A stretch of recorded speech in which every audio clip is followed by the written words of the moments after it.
আল্লাহু আকবার, আল্লাহু আকবার। স্থানীয় সময় সকাল ৬টায় মক্কার গ্র্যান্ড মসজিদে পবিত্র ঈদুল আজহার জামাত অনুষ্ঠিত হয়। এতে অংশ নেন লাখো মুসল্লি। নামাজ শেষে খুতবা পড়েন মসজিদুল হারামের গ্র্যান্ড মুফতি আব্দুল রহমান আল সুদাইস। আলহামদুলিল্লাহিল্লাযী হাদানা লিল ইসলাম। মুসলিম উম্মার শান্তি কামনার পাশাপাশি পবিত্র ঈদুল আজহা ও কুরবানির তাৎপর্য তুলে ধরেন। ওয়াজআলাহু সাবাবান লিমাহউল আথাম। এদিকে 10 জিলহজ হজের তৃতীয় দিনের কার্যক্রম শুরু হয় মুজদালিফা থেকে।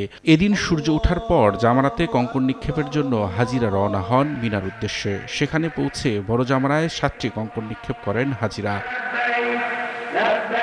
বড় জামারায় পাথর নিক্ষেপের পর মিনায় ফিরে যান হাজিরা। আল্লাহর সন্তুষ্ট অর্জনের জন্য সেখানে পশু কুরবানি করেন তারা। মাথা মুন্ডন শেষে ইহরামের কাপড় খুলে ফেলেন হাজিরা। রবিউল ইসলাম আওলাদ, সময় সংবাদ।